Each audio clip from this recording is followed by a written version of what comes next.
నమస్కారం. రషీద్ కుటుంబాన్ని పరామర్శించడానికి వినుకొండకి జగన్మోహన్ రెడ్డి గారు వెళ్తే కూటమి నాయకులు కోట విషం చిమ్ముతా ఉన్నారు. ఇది అంత మంచి పద్ధతి కాదని కూడా తెలియజేస్తున్నాం.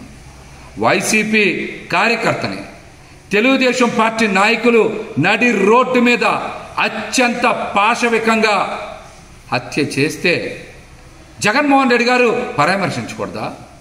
వినుకొండ వెళ్ళకూడదా? వెళ్తే అది తప్ప? కూటమి నాయకుల రాద్ధాంతం దేనికి? జగన్మోహన్ రెడ్డి గారు వెనక లక్షలాది మంది జనం స్వచ్ఛందంగా బయటకు వచ్చి ఆయనతో కలిసినందుకు కూటమి నాయకులు ఎంత విషం చిమ్ముతారా? ఎంత విషం చిమ్ముతారా? టీడీపీ కూటమి నాయకుల చేతిలో వైసీపీ నాయకులు హత్య గావించబడితే జగన్మోహన్ రెడ్డి గారు వెళ్ళి పరామర్శించకూడదా? దీనికి కూడా ముహూర్తం కూటమి నాయకులు ఏమైనా ఖరారు చేస్తారా? ఈ రాష్ట్రంలో శాంతి భద్రతలు లేవు, లా అండ్ ఆర్డర్ పూర్తిగా గాడి తప్పిపోయింది, రాజకీయ కక్షలతో యథేచ్ఛగా వైసీపీ నాయకుల్ని ఇష్టానుసారం చంపుతున్నారు అనే అంశాల మీద జగన్మోహన్ రెడ్డి గారు మాట్లాడితే ఆయన మీద కూడా ఇష్టానుసారం మాట్లాడుతున్నారు. ఈ రాష్ట్రంలో హత్యలు చేసిన, అరాచకాలు చేసిన, హత్యా ప్రయత్నాలు చేసిన మహిళల మీద, యువతల మీద, పసిపిల్లల మీద అఘాయిత్యాలకు పాల్పడి రేపులు చేసినా స్పందించకూడదని మీరు మాట్లాడుతున్నారంటే కనీసం మీలో మానవత్వం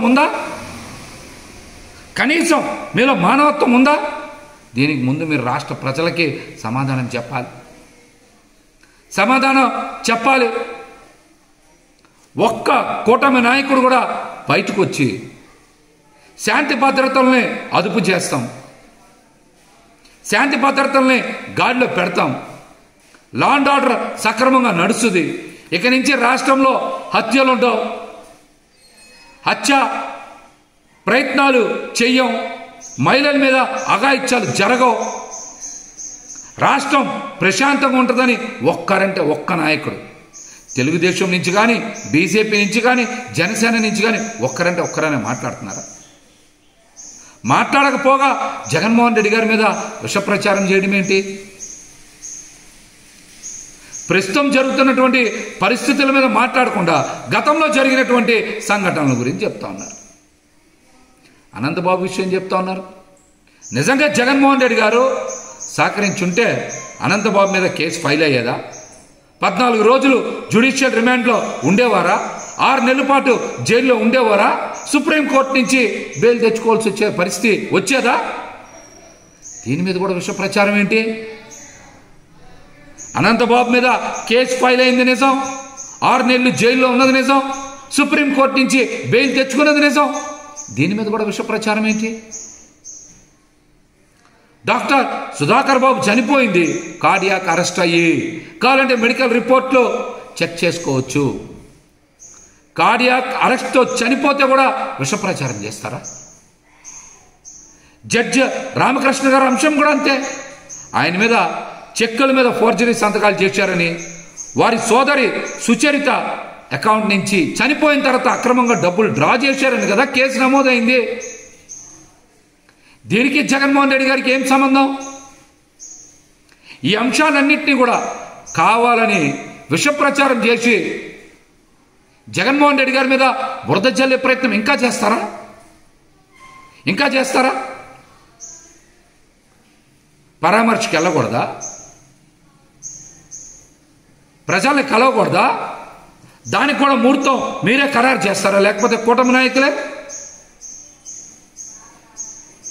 ఈ రాష్ట్రంలో శాంతి భద్రతలను కాపాడడానికి, లా అండ్ ఆర్డర్ని ఖచ్చితంగా గాడిలో పెట్టడానికి జగన్మోహన్ రెడ్డి గారు ఢిల్లీలో ధర్నా ప్రకటించగానే కూటమి నాయకుల వెన్నులో వణుకు మొదలైంది.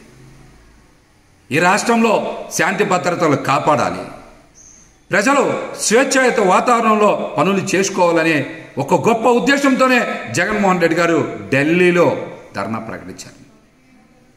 అందుకనే బీజేపీ, జనసేన, టీడీపీ నాయకులందరూ బయటకు వచ్చి ఇష్టానుసారం విమర్శలు చేస్తూ ఉన్నారు.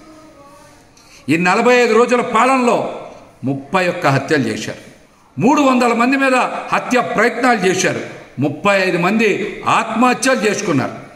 అట్లాగనే 20 మంది చిన్నారులు కానీ, మహిళలు కానీ, యువతుల మీద కానీ లైంగిక దాడులు, హత్యకు పాల్పడినటువంటి వాస్తవ ఘటనల మీద రాష్ట్ర ప్రజలందరూ కూడా తెలుసుకోవాలి.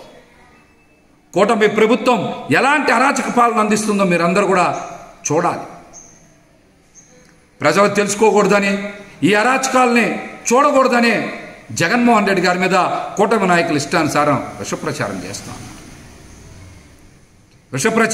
చేస్తూ ఉన్నారు.